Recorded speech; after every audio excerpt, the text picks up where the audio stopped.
வணக்கம் மாணவ செல்வங்களே, நான் சுகாசினி. ஒரு கனசதுரத்தின் மேற்பரப்பு மற்றும் கன அளவை கற்றுக்கொள்ளப் போகிறோம். முதலில் அளவியல் என்றால் என்ன? அளவியல் என்பது கணிதத்தின் ஒரு பிரிவாகும். இது பல்வேறு வடிவியல் வடிவங்கள் மற்றும் அவற்றின் நீளம், பகுதிகள், மேற்பரப்பு பகுதிகள், சுற்றளவுகள் மற்றும் தொகுதிகள் ஆகியவற்றை அளவிடுகிறது. இதுவரை 2Dயில் இருக்கும் சமதள புள்ளி விவரங்களைப் பற்றி ஆய்வு செய்த நாம் இப்போது 3D உலகிற்குள் நுழைகிறோம். போர்ட் கேம்களில் நீங்கள் பயன்படுத்தும் பகடைகளைப் பற்றி சிந்தியுங்கள். ஒவ்வொரு முகத்திலும் புள்ளிகள் கொண்ட சிறிய சதுர பொருட்கள் உள்ளன. சரி, ஒரு கனசதுரம் அதன் மாபெரும் பதிப்பு போன்றது. சரியான அளவிலான வண்ணமயமான வடிவங்களை உருவாக்குவது முதல் பெரியவற்றைக் கொண்ட உயரமான வானளாவிய கட்டிடங்களை உருவாக்குவது வரை, கனசதுரம் என்பது விளையாட்டு மற்றும் நிஜ வாழ்க்கை அமைப்புகளில் காண்பிக்கப்படும் ஒரு வடிவமாகும். அவை வடிவியல் மற்றும் கட்டிடக்கலையின் கட்டுமான தொகுதிகள் போன்றவை விஷயங்களை உறுதியானதாகவும் சுத்தமாகவும் ஆக்குகின்றன. அவற்றை விரிவாக படிப்போம். கற்றுக்கொள்வீர்கள். கனசதுரம் மற்றும் அதன் பண்புகள். கனசதுரத்தின் பக்கவாட்டு மேற்பரப்பு பகுதி. ஒரு கனசதுரத்தின் மொத்த மேற்பரப்பு பகுதி. ஒரு கனசதுரத்தின் தொகுதி. முக்கிய வார்த்தைகள்: பக்கம், பகுதி, தொகுதி. கனசதுரம். பக்கவாட்டு பரப்பளவு. மொத்த பரப்பளவு. இப்பொழுது நாம் கனசதுரம் என்றால் என்ன மற்றும் அதன் பண்புகளை பற்றி அறிந்து கொள்வோம். கனசதுரம் என்பது முப்பரிமாண வடிவியல் வடிவம். இது 6 சதுர முகங்களை கொண்ட ஒரு பாலியெட்ரான் அல்லது பன்முக திண்மம் ஆகும். இவை அனைத்தும் அளவு மற்றும் வடிவத்தில் ஒரே மாதிரியானவை. கனசதுரத்தின் பண்புகள்: இது 6 முகங்கள் அல்லது பக்கங்களை கொண்டுள்ளது. ஒவ்வொரு முகமும் 4 சம பக்கங்களும் 4 வலது கோணங்களும் கொண்ட தட்டையான இரு பரிமாண மேற்பரப்பு ஆகும். இது 12 விளிம்புகளை கொண்டுள்ளது. இவை முகங்கள் சந்திக்கும் நேர்கோடுகள். இது 8 முனைகள் அல்லது மூலைகளை கொண்டுள்ளது. இது 3 வரி விளிம்புகள் சந்திக்கும் ஒரு புள்ளியாகும். பக்கவாட்டு மேற்பரப்பு பகுதி. ஒரு கனசதுரத்தின் பக்கவாட்டு மேற்பரப்பு மேல் மற்றும் கீழ் முகங்களை தவிர்த்து அதன் அனைத்து பக்கங்கள் அல்லது முகங்களின் ஒருங்கிணைந்த பகுதியை குறிக்கிறது. வேறு வார்த்தைகளில் கூறுவதானால், இது கனசதுரத்தின் 4 செங்குத்து முகங்களின் பகுதிகளின் கூட்டுத்தொகையாகும். ஒவ்வொரு சதுரத்தின் பரப்பளவு ஈடு A மேலிலக்கு 2.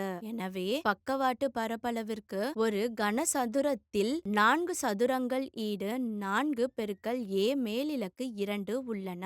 இங்கே A ஈடு கனசதுரத்தின் பக்கம். இப்பொழுது நாம் ஒரு உதாரணத்தை தீர்ப்போம். ஒரு அறையின் 4 சுவர்களின் பரப்பளவை கண்டறியவும். அதாவது கதவுகளோ ஜன்னல்களோ இல்லை என்று வைத்துக்கொள்வோம். அதன் பக்கம் 8 மீட்டர். தீர்வு: இந்த கேள்வியில் அவர்கள் ஒரு கனசதுரத்தின் பக்கவாட்டு மேற்பரப்பை கண்டுபிடிக்க சொன்னார்கள். கொடுக்கப்பட்ட பக்க ஈடு 8 மீட்டர். கனசதுரத்தின் பக்கவாட்டு மேற்பரப்பு ஈடு 4A மேலிலக்கு 2 என்பதை நாம் அறிவோம். இப்போது சூத்திரத்தில் உள்ள மதிப்புகளை மாற்றவும். ஈடு 4A மேலிலக்கு 2. ஈடு 4 பெருக்கல் வட்ட அடைப்புக்குறிக்குள் 8 மேலிலக்கு 2.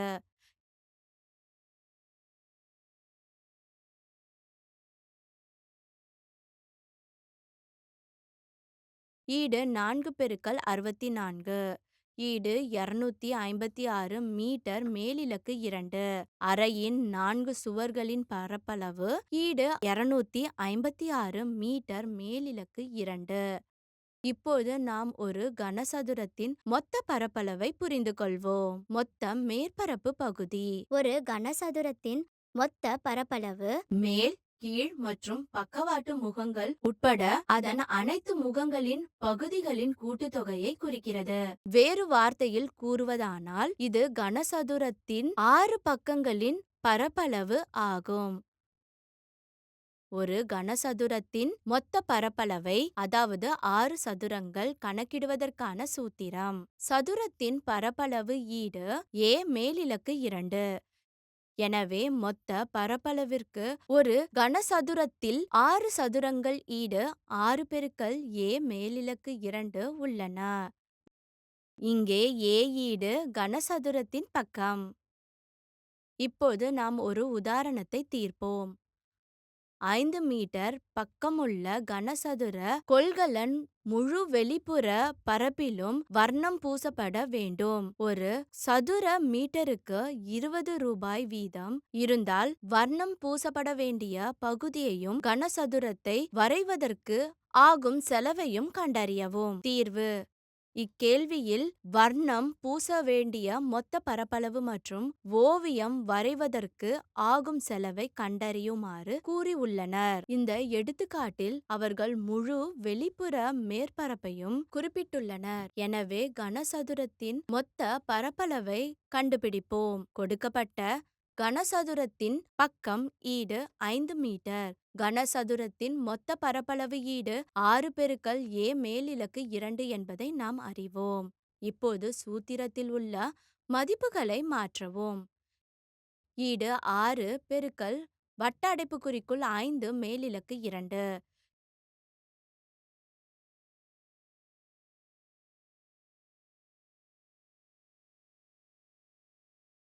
ஈடு 6 பெருக்கல் 25. ஈடு 150 மீட்டர் மேலிலக்கு 2. எனவே கனசதுரத்தின் மொத்த பரப்பளவு ஈடு 150 மீட்டர் மேலிலக்கு 2. 150 மீட்டர் மேலிலக்கு 2 ஓவியம் வரைவதற்கு செலவை கண்டறியவும். கொடுக்கப்பட்ட ஓவியம் வரைவதற்கு ஆகும் செலவு ஈடு சதுர மீட்டருக்கு 20 ரூபாய். எனவே 1 மீட்டர் மேலிலக்கு 2 ஈட்டம் 20 ரூபாய். 150 மீட்டர் மேலிலக்கு 2 விலை என்ன? ஈட்டம் ரூபாய். குறுக்கு பெருக்கல் மூலம் நாம் பெறுவோம். 150 பெருக்கல் 20 ஈடு 3000 ரூபாய். எனவே கனசதுர கொள்கலனின் முழு வெளிப்புற மேற்பரப்பையும் வரைவதற்கு ஆகும் செலவு ரூபாய் 3000. இப்பொழுது நாம் ஒரு கனசதுரத்தின் அளவை புரிந்து கொள்வோம். ஒரு கனசதுரத்தின் அளவு என்பது வடிவத்தின் உள்ளே இருக்கும் இடம் அல்லது கொள்ளளவு ஆகியவற்றை குறிக்கிறது. ஒரு கனசதுரம் எவ்வளவு வைத்திருக்க முடியும் என்பதை இது அளவிடுகிறது. இது கனசதுரத்தின் சுவரில் எவ்வளவு தண்ணீர், பொம்மைகள் அல்லது வேறு ஏதேனும் பொருட்கள் பொருத்த முடியும் என்பதை அளவிடுவது போன்றது. அல்லது தொகுதி என்பது ஒரு பொருளால் ஆக்கிரமிக்கப்பட்ட மொத்த இடத்தை தவிர வேறில்லை.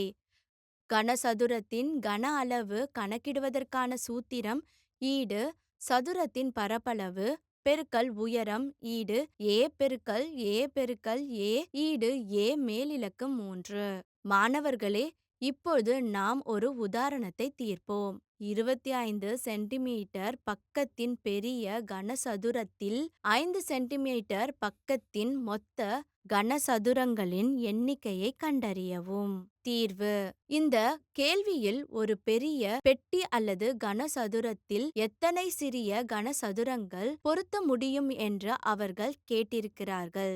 எனவே முதலில் பெரிய கனசதுரத்தின் அளவையும் பின்னர் சிறிய கனசதுரத்தையும் கண்டுபிடிப்போம். கொடுக்கப்பட்ட பெரிய கனசதுரத்தின் பக்கம் ஈடு 25 சென்டிமீட்டர். சிறிய கனசதுரத்தின் பக்கம் ஈடு 5 சென்டிமீட்டர். பெரிய கனசதுரம். ஒரு கனசதுரத்தின் கன அளவு ஈடு a மேலிலக்கு 3 என்பது நமக்கு தெரியும். இப்போது சூத்திரத்தில் உள்ள மதிப்புகளை மாற்றவும். ஈடு 25 மேலிலக்கு 3. ஈடு 25 பெருக்கல் 25 பெருக்கல் 25.